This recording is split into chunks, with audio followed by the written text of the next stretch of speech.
மிதுன ராசி நேயர்களுக்கு வணக்கம். இந்த வீடியோ பதிவில் சந்திர கிரகணம் எப்போ வரப்போகுது, அதனால் மிதுன ராசி நேயர்களுக்கு என்னென்னலாம் மாற்றங்கள் வரப்போகுது அப்படின்றத நம்ம தெரிஞ்சுக்கலாம். அதுக்கு முன்னாடி நம்ம சேனலை இப்போ தான் நீங்கள் முதல் முறையாக பார்க்குறீங்கன்னா, இந்த மாதிரி ஜோதிடம் சம்மந்தப்பட்ட தகவல்களை நீங்கள் தொடர்ந்து கேட்குறதுக்கு எங்களோட காமதேனு ஜோதிடம் சேனலை இப்போயே சப்ஸ்கிரைப் செஞ்சு வச்சுக்கோங்க. கூடவே பெல் பட்டனையும் கிளிக் பண்ணி வச்சுக்கோங்க. அப்போ தான் நாங்கள் போடுற வீடியோஸ் உங்களுக்கு உடனே நோட்டிஃபிகேஷன் வரும்.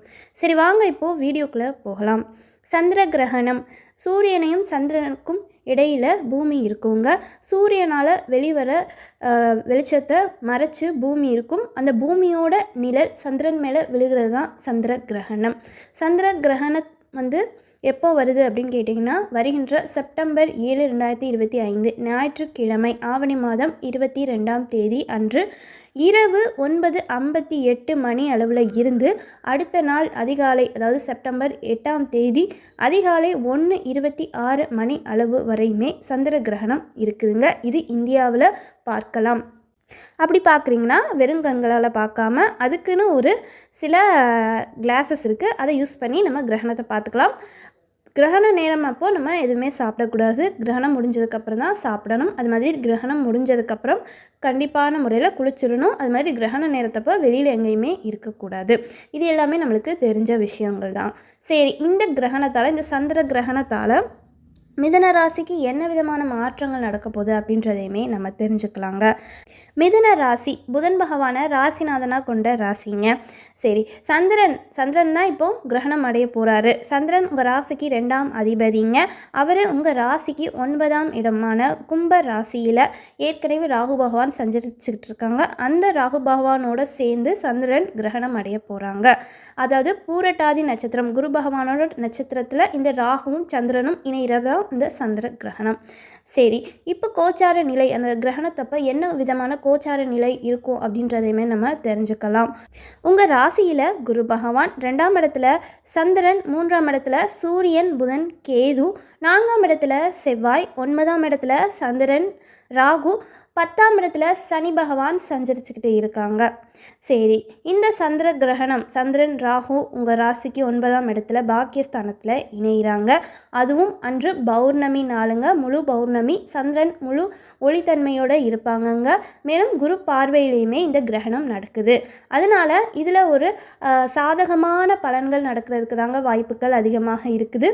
சரி, அப்படி என்ன விதமான விபரீத மாற்றங்கள் நடக்கும் அப்படின்றதையுமே நம்ம தெரிஞ்சுக்கலாம். முதல் விஷயங்க, உங்கள் ராசிக்கு 2ஆம் இடம் ஆன கடகத்தில் சுக்கிரன் இருக்கிறதும் 2ஆம் அதிபதியும் ஒளித்தன்மையோட குரு பார்வைக்கு வர்றதும் ஒரு நல்ல விஷயமா பார்க்கப்படுதுங்க. உங்களோட குடும்பத்தில் சந்தோஷமான ஒரு சூழல் இருக்குங்க, முதல் விஷயம். அது மாதிரி குடும்பத்தில் இதுவரையுமே ஏதாவது பிரச்சனைகள் இருந்ததுன்னா அதெல்லாம் முடிவுக்கு வருங்க. மேலும் உங்களோட தன வரவு, உங்களோட பண வரவு அதிகரிக்குங்க. நீங்கள் உத்தியோகம் பார்க்குறீங்களா இருந்தாலும் சரி, இல்லை ஏதோ ஒரு தனியார் துறையில் வேலை பார்க்குறீங்க, இல்லை தொழில் பண்ணுறீங்க, நீங்கள் எந்த வேலை செஞ்சாலுமே உங்களுக்கு இந்த காலகட்டத்தில் பண வரவுன்றது அதிகரிக்குங்க. அதுவும் இந்த ஆசிரியராக வேலை பார்க்குறவங்க, வக்கீலாக வேலை பார்க்குறவங்க, பள்ளி கல்லூரி துறையிலையுமே ஆசிரியராக வேலை பார்க்குறவங்க, அதாவது பேசி சம்பாதிக்கிறவங்க, இவங்க எல்லாத்துக்குமே இது ஒரு நல்ல காலகட்டமாக இருக்குங்க. உங்களுக்குமே வேலை ரீதியாக ஒரு முன்னேற்றங்கிறது ஏற்படும். அது மாதிரி பண வரவு, உங்களோட சம்பளமுமே இந்த காலகட்டத்தில் அதிகரிக்கக்கூடிய வாய்ப்புகள் அதிகமாக இருக்குதுங்க. சில பேர்த்துக்கு தூரதேச பயணம் செல்வதற்கு கூட வாய்ப்புகள் ஏற்படுங்க. அது மூலமாக உங்களுக்கு அனுகூலமான பலன்களுமே ஏற்படுங்க.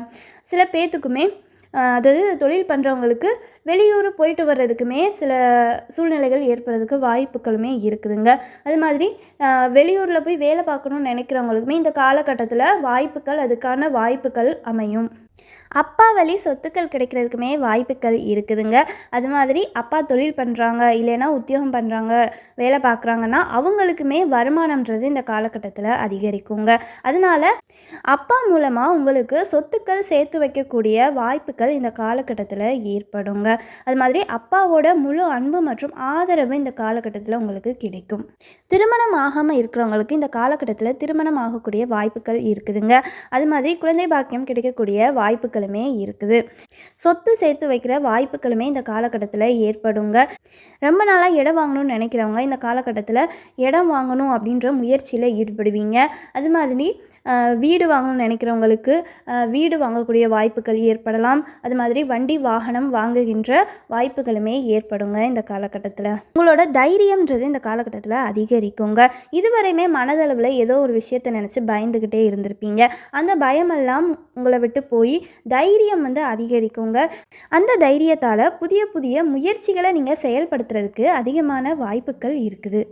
இதுவரையுமே ஏதாவது ஒரு புதுசாக ஒரு விஷயம் நீங்கள் ஆரம்பிக்கணும்னு நினச்சி இருந்திருப்பீங்க. அது தொழில் ரீதியாக இருக்கலாம், இல்லை புதுசாக தொழில் ஆரம்பிக்கணும், சுயதொழில் ஆரம்பிக்கணும்னு இருக்கலாம், இல்லைன்னா வேறு வேலைக்கு நீங்கள் போகலாம்னு இருக்கலாம். அதாவது இதுவரையுமே பார்த்த வேலை உங்களுக்கு ஒரு சாட்டிஸ்ஃபேக்ஷன் இல்லாமல் இன்னொரு வேலைக்கு, இன்னொரு கம்பெனிக்கு வேலைக்கு போகணும்னு நினைக்கலாம்.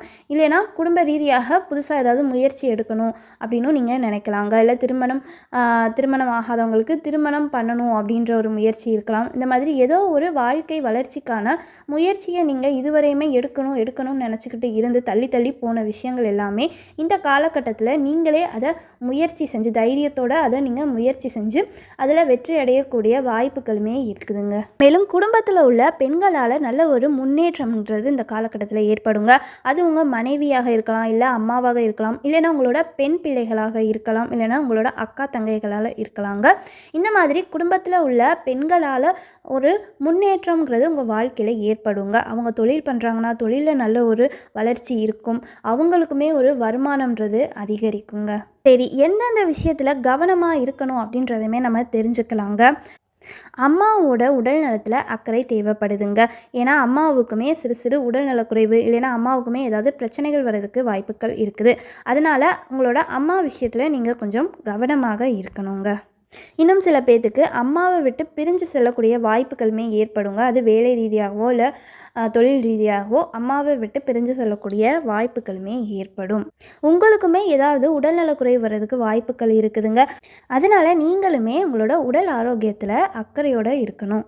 வண்டி வாகனத்தில் போகும்போதுமே நீங்கள் கவனமாக இருக்கணுங்க. தொழில் பண்ணுறவங்களுக்கு இந்த காலகட்டத்தில் ஏதாவது தடங்கள் வர்றதுக்கு வாய்ப்புகள் இருக்குதுங்க. அது மாதிரி தொழில் ரீதியாக நீங்கள் எந்த ஒரு முடிவுகளுமே இந்த காலகட்டத்தில் நீங்கள் எடுக்க வேணாங்க.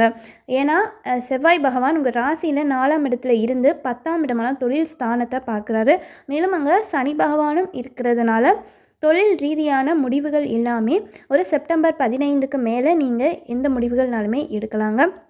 ஏன்னா நீங்கள் ஏதாவது அவசரப்பட்டு தொழில் ரீதியாக ஏதாவது முடிவுகள் நீங்கள் எடுத்தீங்கன்னா கண்டிப்பாக அதனால் பிரச்சனைகள் வர்றதுக்கு வாய்ப்புகள் இருக்குதுங்க.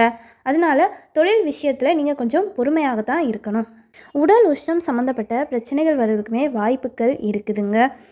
உடல் சுகமும் இந்த காலகட்டத்தில் கெட்டு போகுங்க.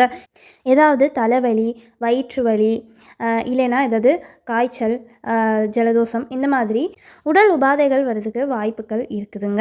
அதனால் உடல் நலத்திலையுமே நல்ல ஒரு அக்கறை தேவைப்படுது. வண்டி வாகனம், வீடு, இடம், இந்த மாதிரி ஏதாவது சொத்துக்கள் கடன் வாங்க போகிறீங்கன்னா கவனமாக இருக்கணுங்க.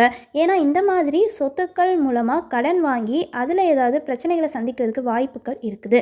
அதனால் நீங்கள் கடன் வாங்க போகிறீங்கன்னா ஒன்றுக்கு ஒரு 3-4 முறை நல்லா யோசித்து பொறுமையாக நிதானமாக கடன் விஷயத்தை அணுகிறதுங்கிறது முக்கியமாக பார்க்கப்படுதுங்க. இந்த மாதிரியான கெட்ட பலன்கள் எல்லாமே ஒரு செப்டம்பர் 15 வரையும் தாங்க. அதுக்கப்புறம் செவ்வாய் பகவான் உங்கள் ராசிக்கு 5ஆம் இடத்துல குரு பார்வையில் குரு மங்கள யோகத்தில் அவர் பயிற்சி ஆனதுக்கப்புறமா இந்த மாதிரியான அசாதாரண பலன்கள் நடக்காது. சரி, அப்படி செவ்வாய் பகவான் 5ஆம் இடத்துக்கு பயிற்சி ஆனதுக்கப்புறம் என்ன விதமான பலன்கள் நடக்கும் அப்படின்றத நம்ம அடுத்தடுத்த பதிவுகளையுமே தெரிஞ்சுக்கலாம். சரி, இந்த சந்திர கிரகணத்தால் இந்த மாதிரியான மாற்றங்கள் நடக்கிறதுக்கு அதிகமான வாய்ப்புகளுமே இருக்குதுங்க. மேலும் சந்திர கிரகணம் முடிஞ்சதுக்கப்புறமா, அதாவது 8ஆம் தேதி காலையில் முடியுதுன்னு சொன்னேன், 8ஆம் தேதி திங்கட்கிழமை நீங்கள் சந்திர கிரகணம் முடிந்ததுக்கப்புறமா உங்கள் வீட்டு பக்கத்தில் உள்ள பிள்ளையார் கோயிலுக்கு போய் சாமி கும்பிட்றது ஒரு சிறந்த விஷயமாக பார்க்கப்படுதுங்க. சரிங்க, அனைவரும் அனைத்து வளமும் செல்வம் பெற்று வாழ்க வளமுடன். இந்த வீடியோ பதிவு பிடிச்சிருந்துச்சுன்னா வீடியோவை லைக் பண்ணிக்கோங்க. இந்த மாதிரியான ஜோதிட தகவல்களை நீங்கள் தொடர்ந்து கேட்குறதுக்கு எங்களோட காமதேனு ஜோதிடம் சேனலை இப்போயே சப்ஸ்கிரைப் செஞ்சு வச்சுக்கோங்க. நன்றி.